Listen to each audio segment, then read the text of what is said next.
नमस्ते जी। नमस्ते।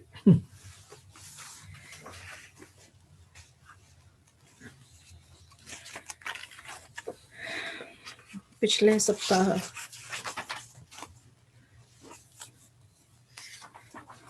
सप्ताह हमने देखा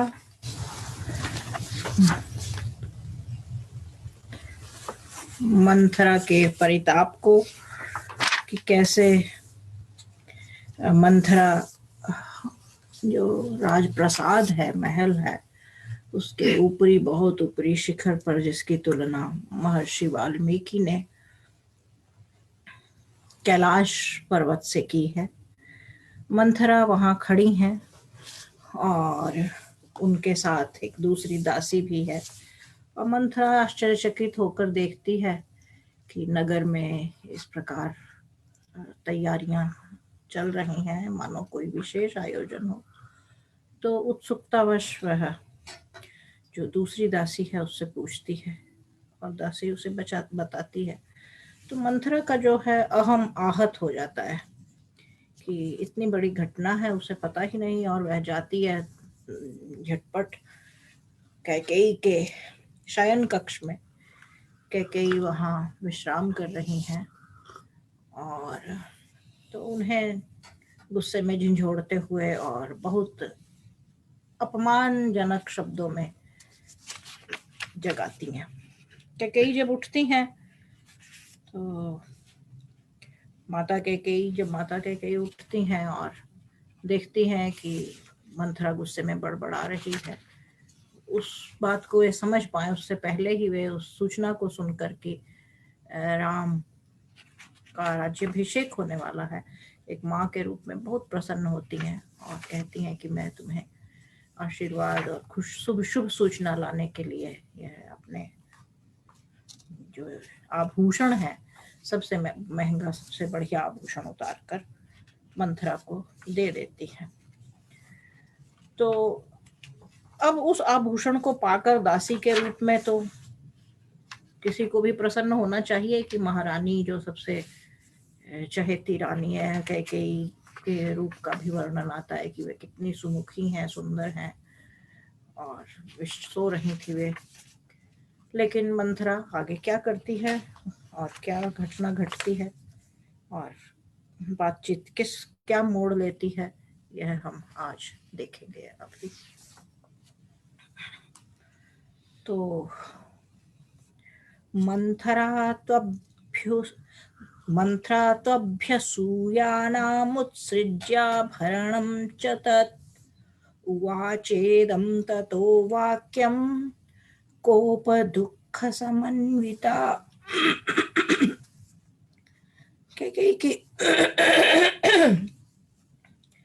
कैकेयी की बात को सुनकर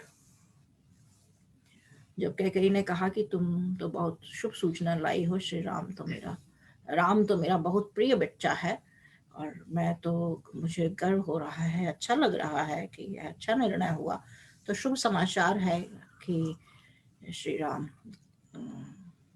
का राज्याभिषेक हो रहा है। कैकेयी ने तो श्री राम नहीं कहा, तो मैं श्री राम की आदत पड़ी हुई है, तो कैकेयी ने कहा कि राम तो उनके पुत्र हैं, कि मेरे पुत्र, सबसे बड़े पुत्र को राज्य मिलने जा रहा है, वे अब सम्राट होंगे, दायित्व संभाल लेंगे, तो मेरे लिए तो यह बहुत हर्ष और सुख की बात है। तो वे बड़ी प्रसन्न हुई, है ना।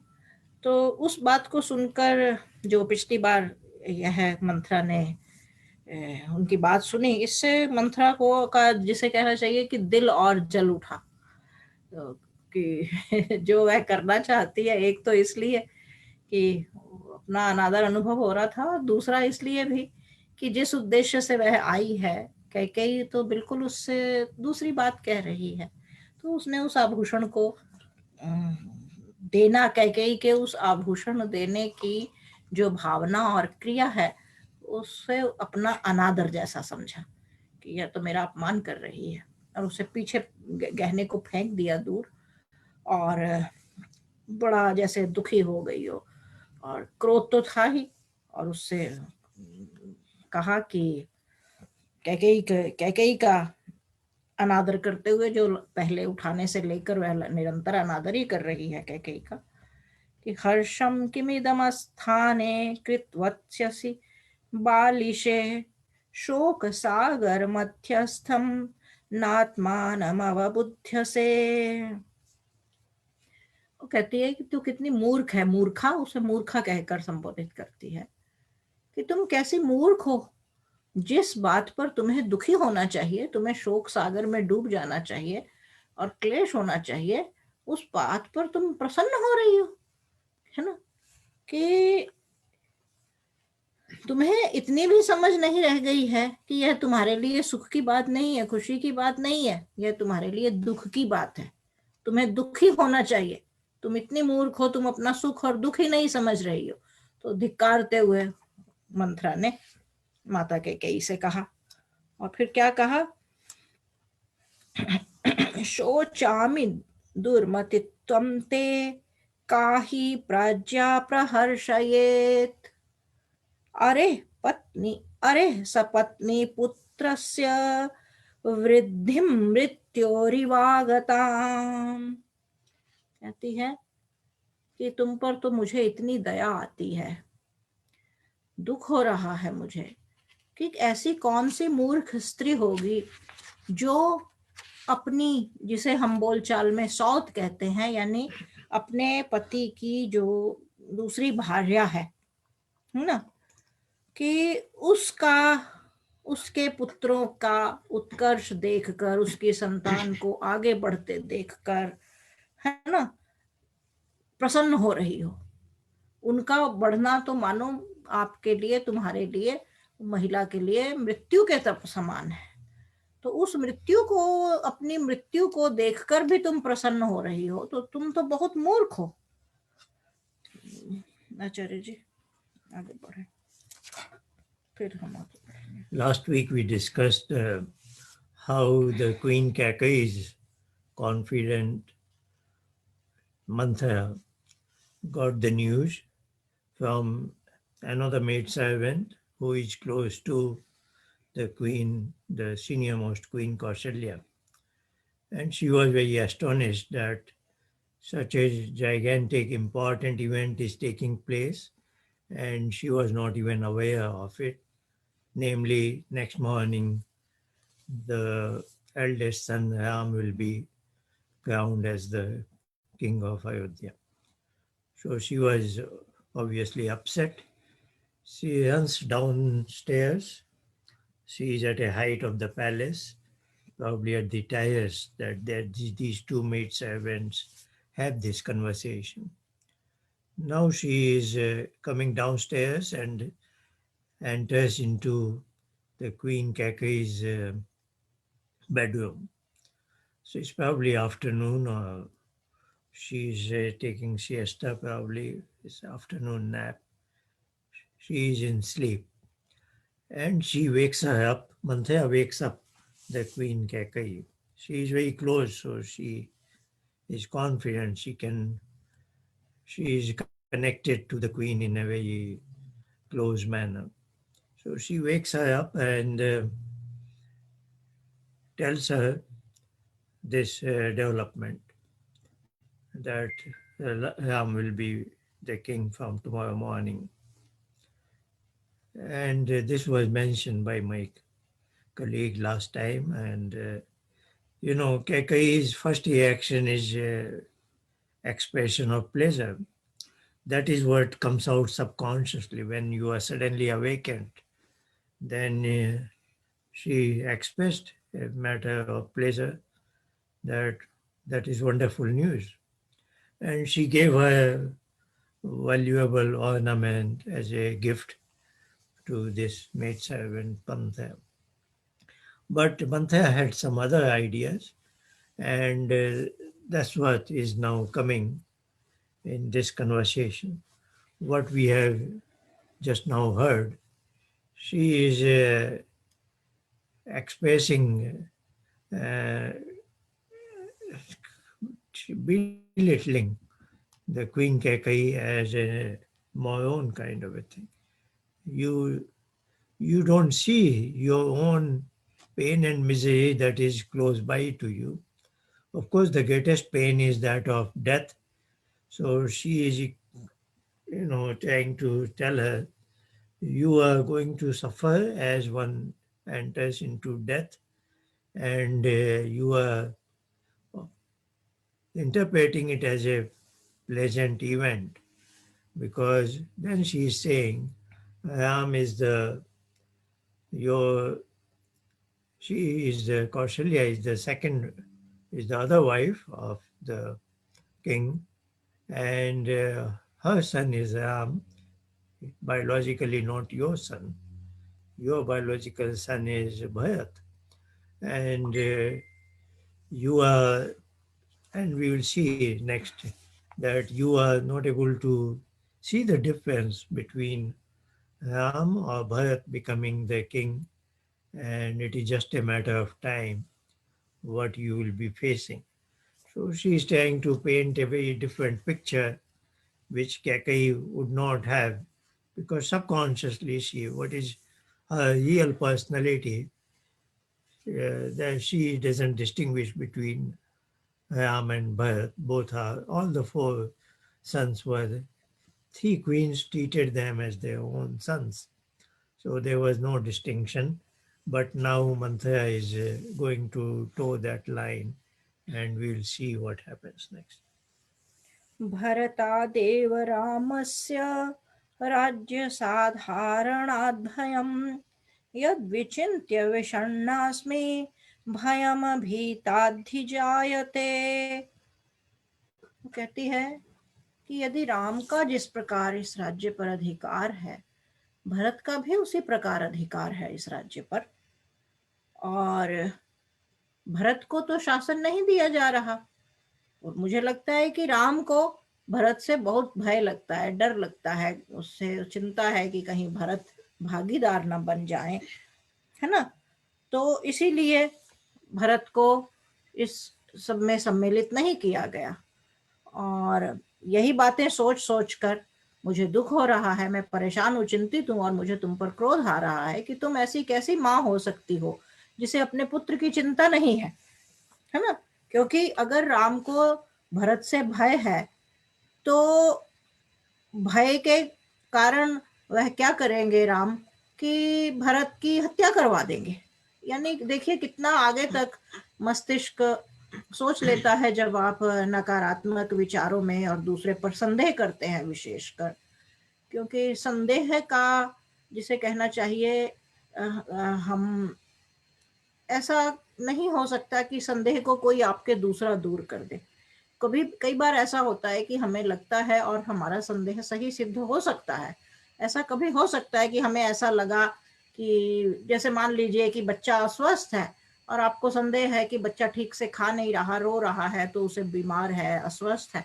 इस प्रकार का जब संदेह होता है तो संभवतः ऐसी बात ठीक हो, लेकिन संदेह मूलतः संदेह को कोई बाहरी कारक कहा जाता है कि जल्दी ठीक नहीं कर सकते हैं। संदेह को हमें मनुष्य के अपने भीतर, मन के भीतर जन्म लेता है, और व्यक्ति को उस संदेह से स्वयं लड़ना पड़ता है और उस पर विजय प्राप्त करनी पड़ती है। और संदेह इतनी नकारात्मक चीज है, बहुत घर गृहस्थियां, संबंध और बहुत सारी नष्ट हो जाते हैं इस संदेह के कारण, क्योंकि संदेह बहुधा अकारण हुआ करते हैं। तो यहाँ अब उसने इतना उस तालमेल बिठा लिया कि भरत यहाँ नहीं है, राम के साथ है, जबकि वस्तुतः राम को राज्याभिषेक इतनी हड़बड़ी में इसलिए दिया गया क्योंकि महाराज दशरथ को ऐसे दुस्वप्न आ रहे थे, वे घबरा रहे थे, वे सो नहीं पा रहे थे, और उन्हें अपनी मृत्यु की आशंका हो रही है महाराज दशरथ को। वह जब श्री राम को महाराज दशरथ उसी दिन शाम रात में अपने आवास पर बुलाते हैं तो वे यही कहते हैं कि मुझे ऐसे दिखाई दे रहा है, ऐसे लग रहा है, ऐसे लग रहा है, और मुझे अपनी मृत्यु समीप दिखाई दे रही है।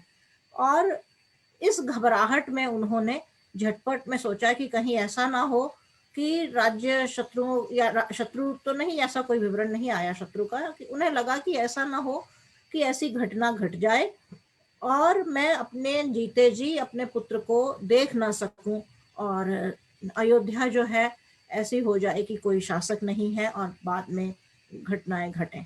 तो उन उस घबराहट, चिंता, परेशानी और आशंकाओं से घिर कर महाराज दशरथ ने तुरंत राम से कहा कि बेटा, मैं ऐसा चाहता हूँ कि मेरे सामने ऐसी कार्य हो जाए, यह शुभ कार्य। और श्री राम ने नतमस्तक पिता की आज्ञा को स्वीकार कर आज्ञा पालन के रूप में उसे स्वीकार कर लिया और अपनी माता और परिवार को बताया, और झटपट में यह सारा संपन्न हो गया।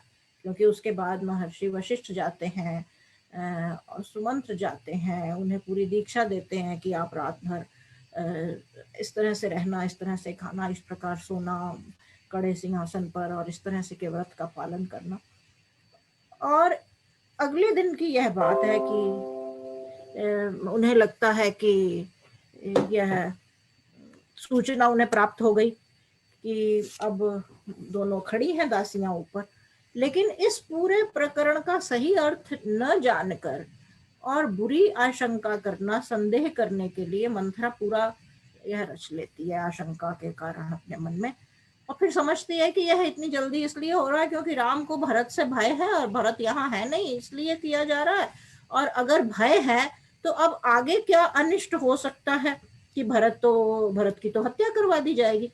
तो इतना सारा वह सोच लेती हैं, है ना, जबकि राम राजा हो जाएगा। तो यह देखिए अब मस्तिष्क कहाँ जा रहा है। और एक माँ के सामने जब कोई इस प्रकार कहे कि तुम्हें नहीं पता लेकिन ऐसा ऐसा होता है, वह बड़ी महिला है, बुजुर्ग है और माँ की तुल्य है, क्योंकि मायके से आई है साथ में कैकेयी के। तो वे कहती हैं आगे, विदुषः क्षत्र चारित्रे प्राज्यस्य प्राप्तकारिणः भयात् प्रवेपे रामस्य चिंतयन्ति तवात्मजम्। कहती है कि राम जो है वो बड़े नीति विशारद हैं, बहुत समझदार हैं, वो सब जानते हैं, है ना। और यदि ऐसे व्यक्ति को उन्हें अपना राज्य कार्य ठीक से चलाना है, अयोध्या का जो, और विशेष अयोध्या क्योंकि उस समय जो एक वैश्विक राजधानी है, तो उस वैश्विक राजधानी के राजा होना, एक चक्रवर्ती सम्राट को अपना राज्य ठीक से चलाना होगा, निष्कंटक चलाना होगा। तो वह अपने जो शत्रु हैं, जिनसे आशंकाएं हैं, जिनसे उन्हें बाधा लगती है कि राज्य कार्य में बाधा खड़ी हो सकती, वे उनको समूल नष्ट करवाएंगे ही, है ना। तो अब उसमें भरत सबसे बड़ी बाधा होंगे, ऐसा कैकेयी का, मंथरा का मानना है, मंथरा के शब्द है। तो अब इसलिए भरत तो कभी निश्चिंत होकर रह नहीं सकेंगे, क्योंकि भरत से हमेशा राम को चिंता लगी रहेगी, आशंकाएं बंधी रहेंगी। तो वो कहती है कि मैं इसलिए डर रही हूँ क्योंकि मुझे अब आगे की घटनाएं जो घटने वाली हैं उनमें क्या क्या हो सकता है, वह सारा जो भविष्य का चित्र उपस्थित उसमें कर रही है कि वह सारा मेरे लिए चिंता और परेशानी का कारण है। और फिर कहती हैं कि सुभगा खलु कौसल्या यस्या पुत्रोभिषेक्ष्यते यौवराज्येन महताश्वः पुष्येण द्विजोत्तमैः। कहती है कि देखिए, भाग्यशाली है कौशल्या, वह माँ जिसके पुत्र का कल राज्याभिषेक होना है, और यह सौभाग्य अब कौशल्या के हिस्से में आया है ना। क्योंकि कल सारे जो शुभ मुहूर्त में जो सारे द्विज, ब्राह्मण, ऋषि, सन्यासी, विद्वान और सभासद हैं, वे सब के सब उसके पुत्र को राजा बना देंगे। यह सारे शासन ने मिलकर यह निर्णय कर लिया है। और प्राप्ताम सुमहतीम प्रीतिम प्रतीताम ताम हत द्विषम उपस्थास्यसि कौसल्याम दासीव त्वं कृतांजलि। कि जैसे ही राम शासन संभाल लेंगे, देखो तुम्हारी, जिसे सौत हम हिंदी में कहते हैं, उसके लिए संस्कृत शब्द है सपत्नी, है ना, जो समान पत्नी है। जैसे एक व्यक्ति पत्नी है तो दूसरी पत्नी उस तरह, है ना, समान अधिकार वाली पत्नी। तो वो कहती है कि कौशल्या कितनी सौभाग्यशाली है, देखो ऐसा ऐसा होगा। और कल से जब उनके पुत्र राजा बन गए तो वह तो सारी पृथ्वी की स्वामिनी। यहाँ से भी पता लगता है कि अयोध्या जो है वैश्विक राजधानी और चक्रवर्ती सम्राट है, क्योंकि यहाँ इस श्लोक में आता है कि कौशल्या जो है कल जब राम शासक बन जाएंगे तो कौशल्या जो है वह पूरी धरती की स्वामिनी हो जाएंगी, पूरी पृथ्वी की। और जैसे ही वह स्वामिनी हो जाएंगी, है ना, तो उनके तो सारे दुख और शत्रु नष्ट हो जाएंगे, क्योंकि वे स्वामिनी हो गई, राजमाता हो गई। और उसके बाद क्या होगा, आपकी यानी तुम्हारी स्थिति, यानी कैकेयी की, मंथरा के शब्द है कि कौशल्या राजमाता हो गई तो तुम्हारी स्थिति तो दासी के तुल्य हो जाएगी। तुम उनके आगे हाथ जोड़ना, क्योंकि उसका तो बेटा राजा है भाई, तुम हाथ जोड़ती रहना, दासी बन जाना सेविका के रूप में, तुम्हारी कोई बात नहीं चलने वाली, और तुम्हारी दुर्गत हो जाएगी और स्थिति बहुत खराब हो जाएगी। और तुम खड़ी रहना, उनसे भीख मांगती रहना हाथ जोड़कर हर चीज की अनुमति के लिए। और फिर आगे कहती हैं, एवं चेत् त्वं सहास्माभिस्तस्याः प्रेष्या भविष्यसि, पुत्रश्च तव रामस्य प्रेष्य भावं गमिष्यति। कहती है इस प्रकार तो यह जो कहा है कि अभी तो यह तो मैंने कौशल्या के साथ तुम्हारा क्या होगा उसका चित्र दिखाया, तुम्हें अगर उसकी भी चिंता नहीं है तो यही स्थिति तुम्हारे पुत्र की भी होगी। यही जो पैरामीटर जो दिखा रही है कि इस तरह होगा और तुम दासी बनोगी, अनुमति लेनी पड़ेगी और सेविकाओं की तरह तुम्हारे साथ व्यवहार होगा और तुम्हारी स्थिति बिगड़ जाएगी। तो कहती है चलो अगर तुम्हें उसकी चिंता नहीं है पर तुम अपने पुत्र का सोचो, राम राजा हो जाएगा तो यही बर्ताव, यही व्यवहार और यही संकट सारे भरत को भी झेलने पड़ेंगे, क्योंकि भरत भी दास की तरह उसे रहना पड़ेगा, क्योंकि वह तो समान अधिकार उसके नहीं होंगे, वह तो शासक नहीं होगा। तो तुम्हारा बेटा भरत भी तब दास बन जाएगा, सेवक बन जाएगा, उसे भी हाथ जोड़कर इनके सामने रहना पड़ेगा और हर चीज में अनुमति लेनी पड़ेगी। ताम दृष्ट्वा परम प्रीताम ब्रुवन्तीं मंथरां ततः रामस्यैव गुणान् देवी Kaikeyi प्रशंसः।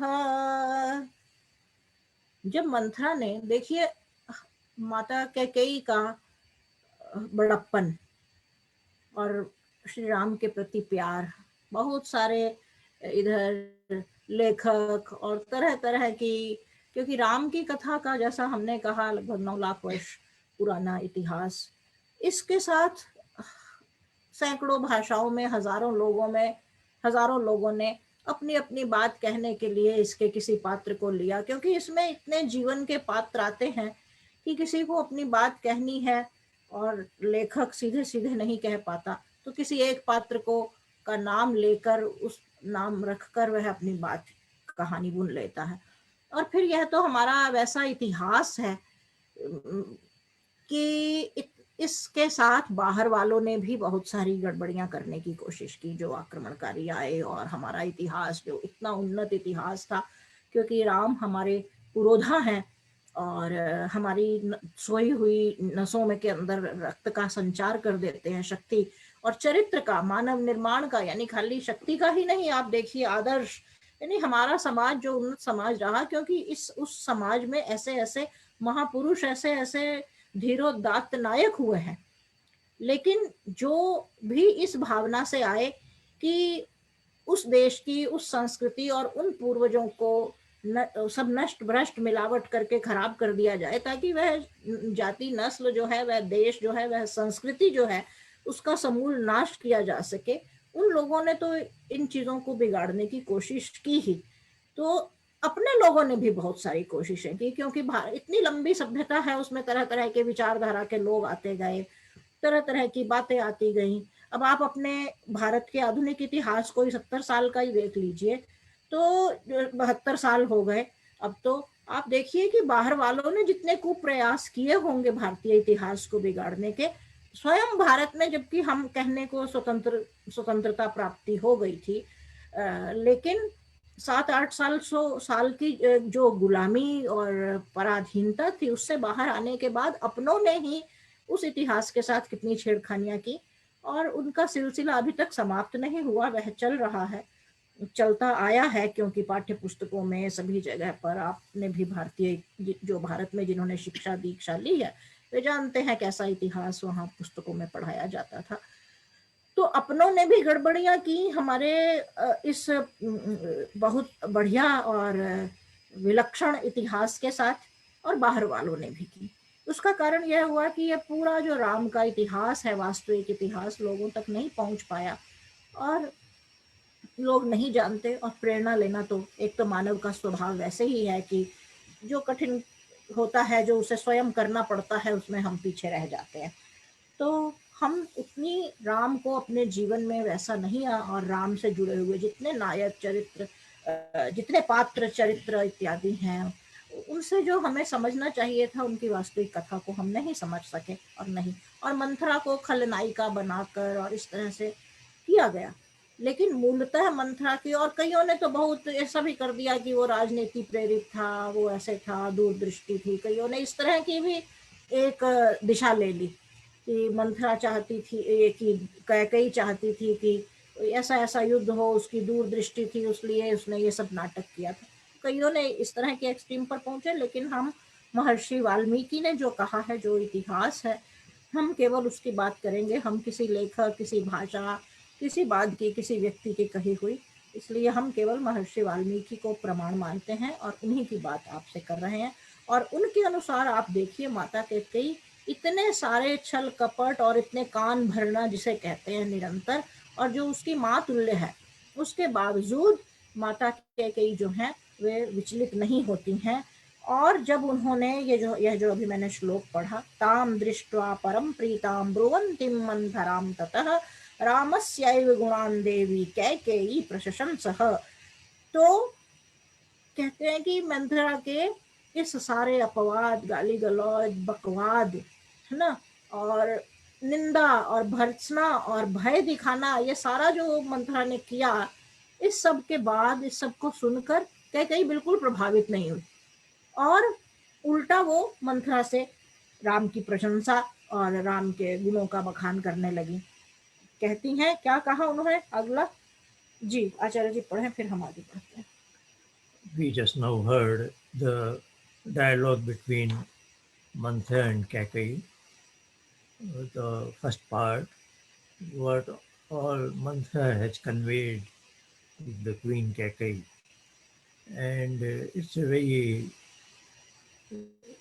depiction of human mind, psychology at a very high level that has been portrayed by Maharishi Valmiki. So first, Mantha's stand has two parts.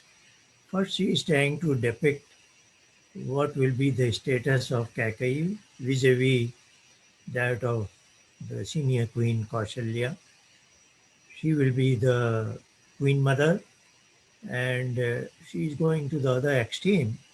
She is planting a kind of a seed now, seed of discord within the royal family, which was not there probably.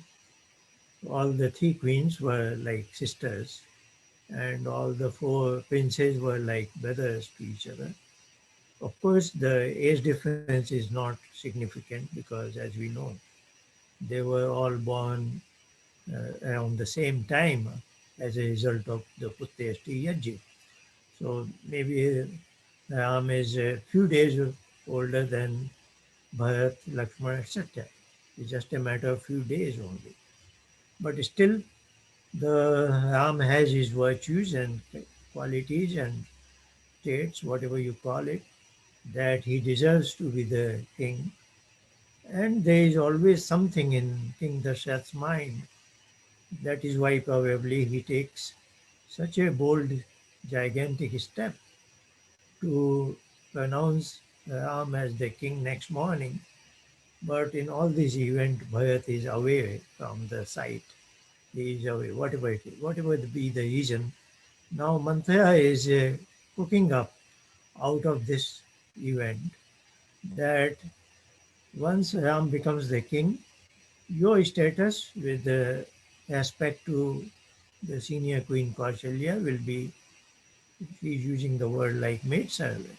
You will become maidservant to her, and then she goes on to compare between Ram and Bharat.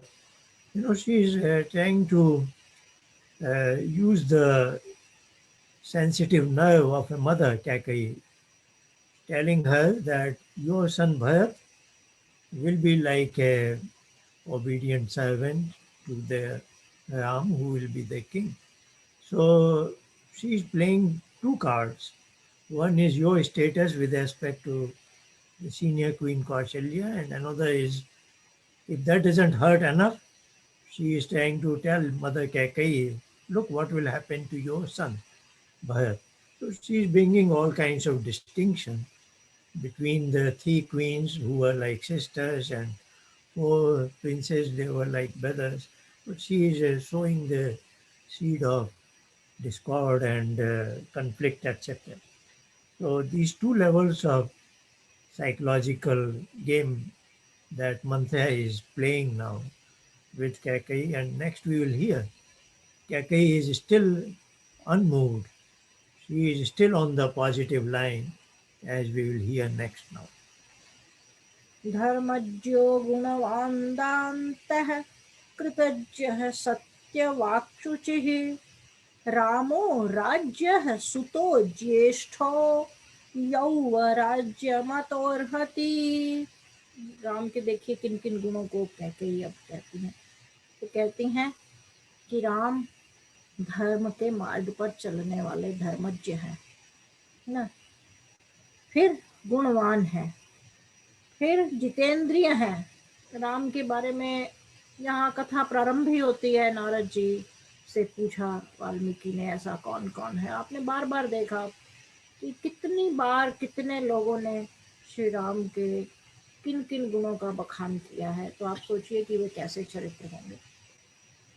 धर्मज्ञ हैं, गुणवान हैं, जितेंद्रिय हैं, कृतज्ञ है, यानी दूसरों के प्रति आभारी रहते हैं, किसी के किए हुए ऋण के प्रति सदा उसका आभार मानते हैं, और सत्यवादी हैं, पवित्र हैं, और फिर महाराज दशरथ के सबसे बड़े पुत्र हैं, है ना। क्योंकि महाराज दशरथ का सबसे बड़ा पुत्र होना ही उनकी योग्यता को उनके राज्याभिषेक को सही सिद्ध करता है। और वे केवल ज्येष्ठ पुत्र ही नहीं हैं, धर्मज्ञ हैं, कृतज्ञ हैं, पवित्र हैं, और गुणवान हैं, अपनी इंद्रियों पर जिन्होंने विजय प्राप्त कर रखी है, जितेंद्रिय हैं, है ना। तो ये तो इतने सारे तो गुण हैं उनमें। तो किस आधार पर, मतलब कैकेयी के मन में, माता के मन में जो समान अपनी संतान को प्यार करती है, उनके मन में आता है कि किस आधार पर श्री राम को राजा न बनाया जाए। कोई कारण नहीं दिखाई दे रहा मंथरा के इस छल प्रपंच का। फिर वे कहती हैं, यथा मे भरतो मान्यस्तथा भूयोऽपि राघवः कौसल्यातोऽतिरिक्तं च सोनु शुश्रुते ही माम। कहती है कि मुझे अपना जाया पुत्र भरत, जो मेरे गर्भ से उत्पन्न हुआ है, जितना वह प्रिय है, उससे अधिक मुझे कौशल्या के गर्भ से जो उत्पन्न हुए राम हैं, और मेरे ही पुत्र हैं, क्योंकि दशरथ के पुत्र हैं सभी, तो पिता सबके एक हैं। और वह कहती है कि वह मेरा ही पुत्र है, मैं ही उसकी माता हूँ, और मुझे तो अपने पुत्र भरत से अधिक अपना पुत्र राम अधिक प्रिय लगता है ना। और तुमने शायद ध्यान नहीं दिया, तुम्हें पता नहीं है, लेकिन मैं तुम्हारी जानकारी के लिए बता दूं, उसके प्रिय होने का एक और भी कारण है।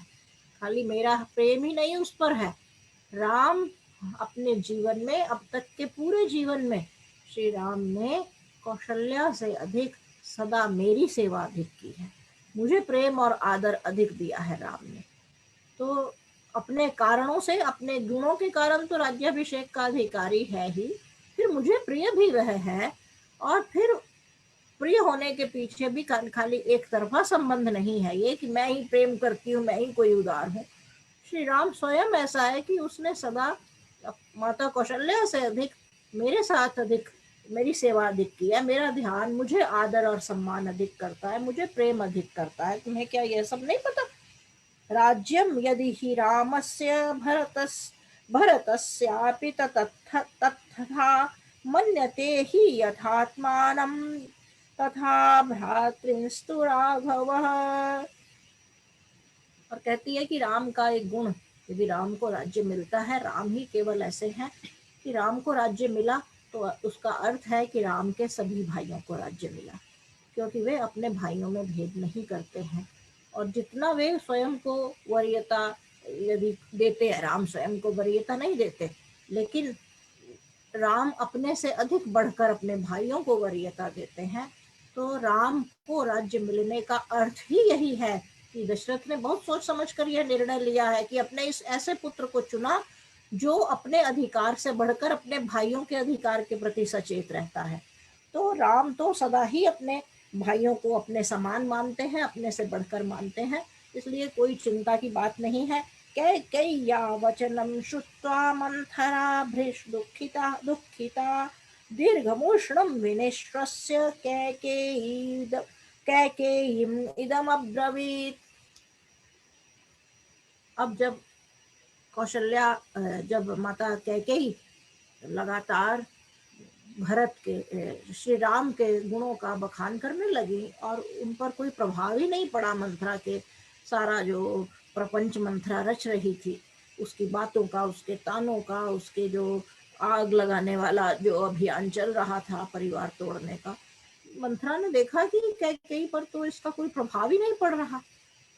तो फिर अब उसने दूसरा पैंतरा बदला।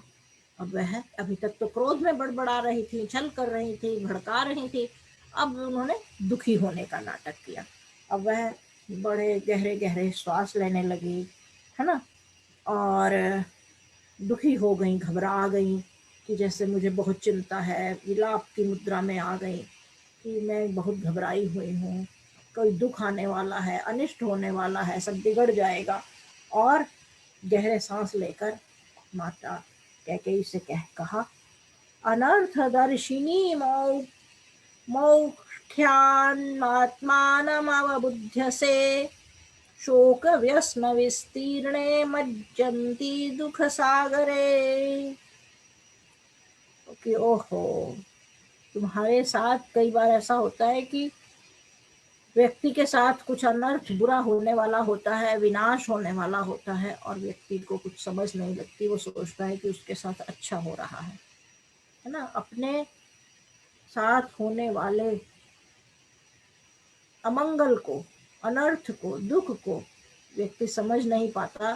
शुरू में उसे लगता है कि ये सब अच्छा अच्छा है, बढ़िया हो रहा है, और उसकी मति मारी जाती है, बुद्धि मारी जाती है ना। तो तुम्हारी भी लगता है कि तुम्हारी भी बुद्धिमती मारी गई है, और तो अब इस बात को नहीं समझ पा रही है कि तुम्हारा दुख के सागर में डूबने का की यह घड़ी है, कि तुम अब डूब जाओगे इस समंदर में, इस दुखों के समंदर में। आगे तुम्हारा जीवन पूरा शोक सागर में डूबा हुआ होगा, तुम इसको बिल्कुल नहीं देख पा रही, समझ नहीं पा रही हो। तो फिर वे कहती हैं कि भविता राघवो राजा राघवस्यानुयः सुतः राजवंशात्तु भरतः कैकेयी परिहास्यते। और फिर आगे देखिए, राम हो गया राजा, फिर अगला राजा राम का पुत्र बनेगा, है ना। तो भरत और जो तुम्हारी परंपरा है इस पीढ़ी में भी गई और आगे भी गई, क्योंकि राम जब अब शासन सौंपना होगा, जैसे आज दशरथ ने शासन सौंपना था, तो अपने बड़े पुत्र को सौंपा, अपने पुत्र को सौंपा, है ना। और राम को जब शासन सौंपना होगा तो राम किसी और को थोड़ी देंगे, वो राम के पुत्र को ही शासन मिलेगा। तो तुम्हारा भी पुत्र गया, उसके पुत्र का भी पुत्र, अब सदा के लिए तुम लोग इस शासन करने के अधिकार से वंचित हो गए हो। तो फिर यह नया पैंतरा वे कहती हैं हम आगे बढ़े आचार्य जी, उससे पहले इतनी व्याख्या कर दें। We had heard that Manthara is trying to advise Kaikeyi on two grounds, that your status will be falling down and your son Bharat will be deprived of all the amenities to the extent that she's trying to motivate the mother Kaikeyi in a particular direction by even indicating that Ram will get Bharat killed, because Ram will always have the apprehension that his kingship will be challenged by Bharat, so he will want to get him removed from the. Anybody will take the obstacle away. So even with all these kind of false characterization, Kaikeyi was unmoved. Now Kaikeyi responds very interestingly. She is now expressing what she thinks are the qualities of Ram. And these are interesting words that Maharishi Valmiki is presenting in a particular sequence, in an order. Ram is a dharmajya. Dharma here is righteous conduct, the duties. Jya means he knows it very well. So dharma is not religion here. So he is dharmajya, he knows what are his duties and he does accordingly. He is Gunavan, he has all those virtues. Danta meaning he has absolute control over his senses, sensory organs, which is very important for a senior position. He is Ketajya meaning he is always aware of who all have given him some sort of benefits. So he is filled with that gratitude. Satya Vak Shuchi, he is truthful and his speech is organ, he speaks very pure. There is no false intentions, nothing wrong. Ramoraj. And then she, after prefacing all these wonderful adjectives, now she says, also the convention is that king will appoint the eldest son as the, so he happens to be the eldest son also. So that's why he is fully justified to be the next king of Ayodhya. And now she is comparing, okay, even if you talk about my biological son Bharat, then I will say I love all the four equally. So I love Ram as much as Bharat. So she is indicating that she doesn't see any distinction between Ram and Bharat. And on the reciprocal part, the son looks at his mother, there is an affection, and she says, yes, when it comes to Ram, his affection to his Kausalya or to me are same. And, just the way I love all the sons, princes equally, Ram indeed takes care of me more than he takes care of his own mother Kausalya. So that way, our relationship is two ways. It's not just one way. And then she says, when he becomes the king, then I know very certainly that he will take care of, he will involve in his own peculiar manner all the four princes. They will be some sort of a joint management, administration, so that all the princes will be involved. He will be king nominally, but all the four brothers will function in a unified manner. So Bharat will be involved in the administration and management. So she is putting forth her response in a very systematic manner, that there is no way I should feel any grudge against the event that is going to take place next morning. Having heard this, now Kaikeyi changes her tack. Up till now, she was possessed by anger. Now she is as if a great distress is going to come from tomorrow morning. Manthara, and now the dialogue is from Manthara to Kaikeyi that she's telling to Kaikeyi, you don't see what is happening. You are as if you are not able to read the writing on the wall. From tomorrow on, you are entering into an ocean of pain and misery and grief, but you are feeling happy and joyous, and it's contrary to the reality. So she is now she is portraying another futuristic part, that not only Ram, on, as opposed to Bharat, will be the king. Some years later, when the next generation comes into picture, then Ram will hand over the kingship to his son, and Bharat's son will not be involved. So she's portraying the present to the future in all the dimensions to instigate Kaikeyi that what is going to happen tomorrow is very, very harmful to you, and we'll see next how does she continue. ध्रुवं तु भरतं रामः प्राप्य राज्यमकण्टकं देशान्तरं वा नयिता लोकान्तरमथापि वा। कहती हैं अब क्योंकि अकंटक राज्य की बात हो रही है। अकंटक होता है कंटक, आप जानते हैं हिंदी में कांटे को कहते हैं, तो अकंटक है जहाँ कोई कांटा ना हो ना। तो अब वह कह रही है कि क्योंकि तुम तो बिल्कुल सहमत हो, तो कोई रोड़ा नहीं, जिसे कहते हैं कि कोई बाधा नहीं खड़ी कर रही हो, कोई रोड़ा नहीं अटका रही हो, कोई विरोध नहीं कर रही हो राम के राजा बनने का, और तो भरत भी तुम्हारा पुत्र ऐसे ही रहेगा, तो राम को तो अकंटक राज्य मिल जाएगा, उसकी तो सब सहमत होंगे उसके उसमें। और जब राम को अकंटक राज्य मिलेगा तो उसे पाकर राम क्या करेंगे कि भरत को तो देश निकाला दे देंगे, है ना। और या फिर देश निकाला से भी बड़ी चीज एक दूसरी हो सकती है कि जहाँ जिस पर उसे संदेह होगा कि दूसरा मेरे राज्य में कभी भागीदार बन सकता है, उसे सदा के लिए उसके प्राण हर लिए जाएं, उसकी मृत्यु करवा दी, उसकी हत्या करवा दी जाए। तो भरत के ऊपर भरत पर तो अब प्राणों का भी भय है, क्योंकि पता नहीं भविष्य में क्या होगा।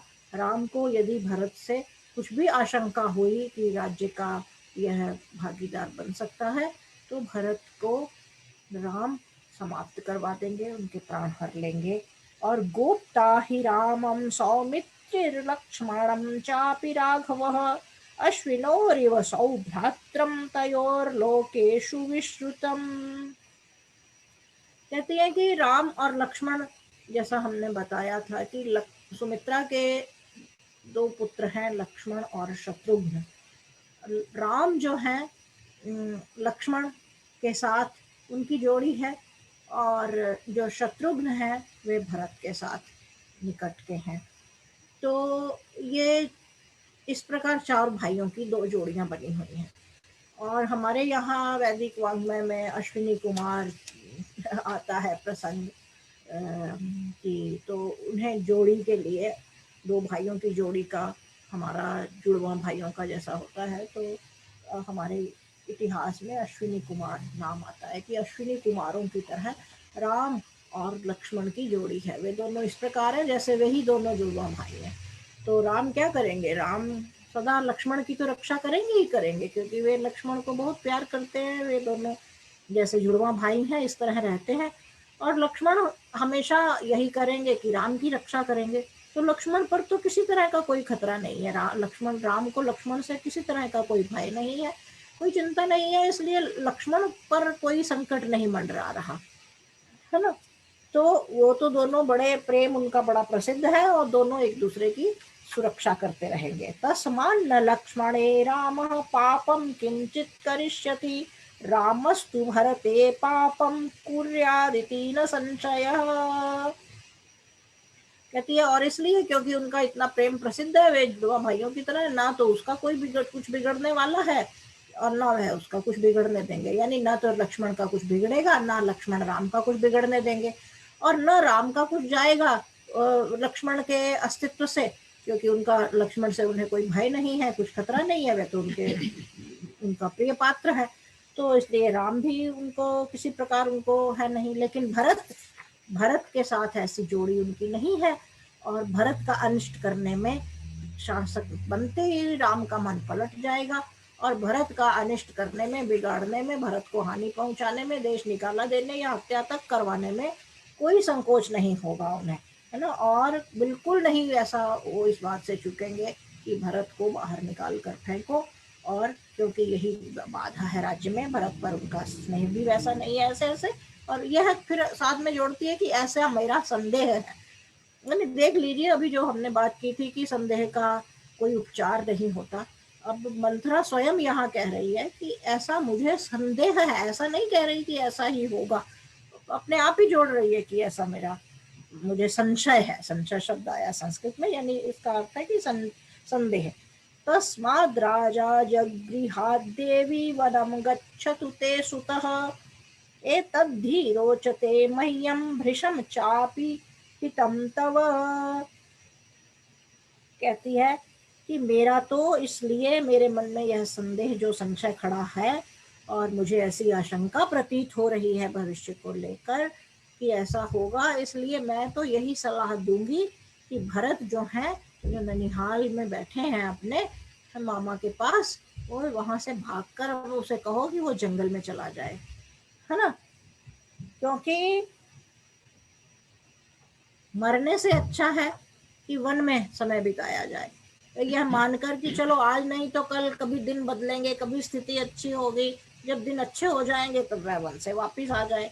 अब यहाँ देखिए राम का हम कथा जानते हैं, आगे वन गमन की जो बात आती है कि वन गमन, तो वन की बात कहाँ से आई यहाँ, यही उसका पहला हमें दिखाई देता है संकेत कि कौन उसके मन में यह कांटा बो रहा है।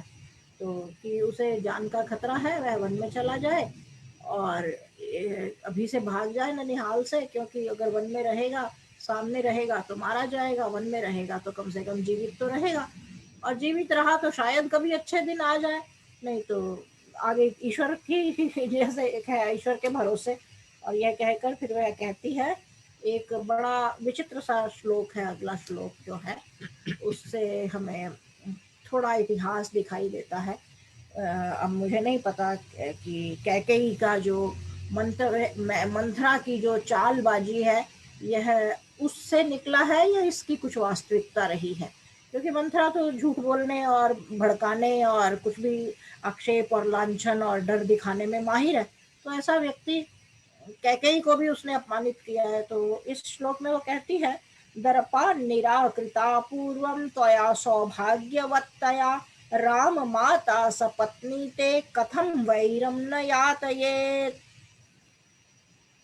कहती है कि तूने अपने सौभाग्य यानी इससे थोड़ा सा मंथरा कुछ इस तरह का संकेत दे रही है कि जब कैकेयी विवाह होकर यहाँ आई होगी तो छोटी आयु की रही हैं, और मंथरा वैसी थी, कौशल्या सबसे बड़ी है, और कौशल्या का चरित्र जैसा अभी तक बार बार जहाँ भी 2-3 प्रसंगों में छोटा महर्षि वाल्मीकि ने बताया, कौशल्या बहुत उदार, बड़प्पन वाली, धैर्य वाली। और आप देखिए उनके पुत्र से जैसा माता का पता भी लगता है कि माता संतान जो होती है, तो उसके व्यवहार से भी। तो राम अगर किसी के, आज हम कहते हैं कि राम बनना चाहिए, राम संतान राम जैसी होनी चाहिए, तो यदि किसी को राम जैसी संतान चाहिए तो पहले दशरथ जैसे पिता और कौशल्या जैसी माँ बनना होगा, माताओं को और पिताओं को। तो क्योंकि राम ऐसे ही हर किसी के यहाँ जन्म नहीं ले सकते, राम को जन्म देने के लिए वैसे माता पिता भी चाहिए जो इतने धर्मपरायण और विशेष हों, तो वैसे ही उनको संस्कार दे सकें और ऐसे। और कुछ पूर्व जन्म के संस्कार भी होते हैं कि अपने संस्कार लेकर भी आत्मा आती है, लेकिन ईश्वर आत्मा तो किसी के हाथ में नहीं है, क्योंकि संस्कार देना, परिवेश देना तो मनुष्य के हाथ में है, लेकिन आत्मा कौन सी आत्मा किसके गर्भ में जाएगी और किसके घर में जन्म लेगी, यह निश्चय, यह निर्णय ईश्वर करता है। तो ऐसी आत्मा को ईश्वर उन्हीं के गर्भ से जन्म देता है, पृथ्वी पर लाता है, जहाँ उन्हें लगता है कि इस आत्मा से इस व्यक्ति के संस्कार, इनके सारा परिवेश ऐसा मिलना चाहिए। तो श्री राम जैसी आत्मा को अगर जन्म दिया ईश्वर ने, धरती पर लाए, तो माता कौशल्या ही उसके उपयुक्त धरती गर्भ थी कि जहाँ वह बीज पनपा और फिर परिवेश दिया। महाराज दशरथ ने संस्कार दिए सन्यासी और ऋषियों पर सबने। तो अब माता कौशल्या तो इतनी उदार, बड़प्पन वाली और बड़ी गुण संपन्न रही हैं, लेकिन संभवतः जब कैकेयी का विवाह होकर आया है, इन दोनों के संतान नहीं है, और कैकेयी को पता था कि मेरे पिता ने दशरथ से ऐसा प्रण करवा लिया है कि यदि संतान कभी हुई कैकेयी की, आगे जाकर कैकेयी से यदि आपकी कोई संतान हुई, तो ऐसा नहीं था कि उन्हें था कि उन माताओं से संतान हुई तो उसमें नहीं बनना, लेकिन ये था कि अब उनकी आयु हो चुकी है, उनसे तो हुई नहीं है, इसलिए कैकेयी से विवाह किया जा रहा है। तो उन्होंने कहा कि यदि कैकेयी की कोई संतान हुई तो उसे आप राजा राजकाज देंगे, राजा बनाएंगे। तो हो सकता है इस जानकारी के कारण और कैकेयी की छोटी आयु के कारण, और कैकेयी जिस प्रकार का वर्णन हम देखेंगे आता है कि कैकेयी अपने पिता के संरक्षण में पली हैं, तो थोड़ी युद्ध कला और इन सब चीज़ में सहायक रही थी, रहती रही हैं।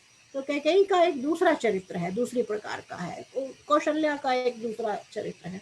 तो शायद अपने बचपने में या इसमें कभी कि मेरा पुत्र राजा होगा, मैं ही महारानी, जैसा होता है घरों में, एक महिला आकर जो छोटी आयु की आती है, आप देवरानी जेठानियों का भी आप देखें घर में जहाँ संयुक्त परिवार है, तो महिलाओं में थोड़ा सा बचपना ऐसा कर जाती है जिसमें कि जो पुराने, जो बड़ी आयु के लोग होते हैं उसे इग्नोर कर देते हैं, और ऐसी घटनाएं हो जाती हैं घरों में। लेकिन बाद में धीरे धीरे जब नया व्यक्ति, जो भी नई वधू, नया सदस्य परिवार में आता है, धीरे धीरे फिर उसका व्यवहार बदलता है, जब उस परिवार के प्रेम और इस सब में वह उन्हें ग्रहण करता है, जो पारिवारिकता का संस्कार है। तो शायद इस श्लोक में उन्होंने कहा, मंत्रा कहती है कि तूने अपना जो अभिमान में जो कौशल्या की एक बार तूने अपमान किया था, या है ना, तो कौशल्या तो उसका जरूर तुझसे बदला लेगी, है ना। तो तुम क्या समझती हो कि कौशल्या उस बात को भूल गई होगी? कौशल्या कभी नहीं भूलेगी। और अभी तक तो क्योंकि राजा दशरथ थे, वो चल रहा था, दशरथ तो सब रानियों को समान समझते थे, तो इसलिए कोई बदला लेने का अवसर नहीं आया। पर अब जब उसका पुत्र बनेगा, अब तो वह गिन गिन कर तुमसे बदले लेगी और तुम्हें दुख पहुंचाएगी, है ना। तो इस प्रकार वह उसे भड़काती हैं। और आगे क्या होता है, अब कैकेयी इस सारे जो प्रपंच चल रहा है, बड़ी देर तक चला होगा, और भी कुछ हुआ है। और मंथरा, क्योंकि जो दुष्ट व्यक्ति होता है वह तब तक नहीं डिगता जब तक उसके मन की जिद पूरी ना हो जाए। और मंथरा जैसे कहते हैं कि फुफकारने में आई हुई हैं, और कैकेयी से बिल्कुल इस बात पर झुकना नहीं चाहती हैं। जी आचार्य जी, आप करें तो आज का। Well, we have heard that Manthara is continuing to describe the future events that may be very apprehensive to the Queen Kaikeyi. And since Kaikeyi expressed her inner thoughts deep within her, that all the children are alike and Ram will treat Bharat on a equal footing and then only he will discharge his duties. Now, Manthara is trying to say that Ram will ensure that there is no obstacle to his kingship, and She's saying one of these two events will definitely happen. What are they? Either Bharat will be asked to leave the kingdom or he will even get killed. So she is instigating the mother. Obviously, if any mother hears such a possibility, this is a very powerful seed of discord to plant, and that's what Manthaya is doing. Now that Kakai had described that we heard previously, that Ram and Bharat will be jointly discharging their duties. Now she says it is well known that the pair, the dipole is that of Ram and Lakshman, not Ram and Bharat. The whole world knows it. That, and she uses the term Ashwino. This is a Vedic analogy. The pair, like in birth and out birth, Pran and Apan, they are treated as a pair. They are always together. So Ashwino is a term in dual number in Sanskrit, or two brothers who are always together.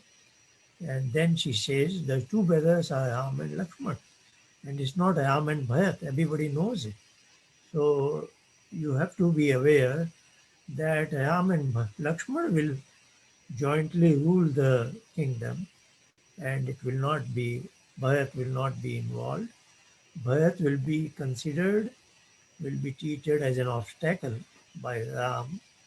So she goes on to suggest that as it is at this moment, Bharat is away in Kakai state, and I think the best advice for Bharat is otherwise he will be getting killed. So he should proceed to the deep forest and stay there, so that it's better to be alive in a forest rather than getting killed. So she goes on to present such a horrible picture in Kakai's mind about what aftermath may happen to her. Of course, any woman is very sensitive about her son's welfare. So this is what we have heard today, and how does it? Then at the end, she is playing another card because, as we know, when the king Dashrath married for the third time to this bride Kakai, she had some extra, of course, qualities. Particularly, she was a companion even in a battlefield, which probably wasn't there from Kausalya or the other queen, Sumitra. So Kakai had some extra thing. And also the fact is, before her marriage, Kakai was promised that her son will be the king. So in that sort of feeling, Kakai might have displayed some sort of arrogance to Kausalya, might have displayed. But Maharishi Valmiki has no way of mentioned that Kausalya has been affected by this. Kausalya has always maintained her grace and elderliness, but this is the guilty conscience Kakai might have had, or at least Mantha is now trying to raise that possibility that in your early days in this Ayodhya kingdom, you had displayed some sort of an arrogance, and now Kausalya will take care of it. So these are the things that have instigated Kakai, and now we'll see the turn of the events next week. अगले सप्ताह किस प्रकार कैकेयी को भवन में जाती हैं, रुष्ट हो जाती हैं और मंथरा अपने मंतव्य में सफल हो जाती है आग लगाने में, उसका हम विवरण पढ़ेंगे। आपका सप्ताह शुभ हो, अपना ध्यान रखिए। नमस्ते, फिर मिलेंगे। धन्यवाद। धन्यवाद आचार्य।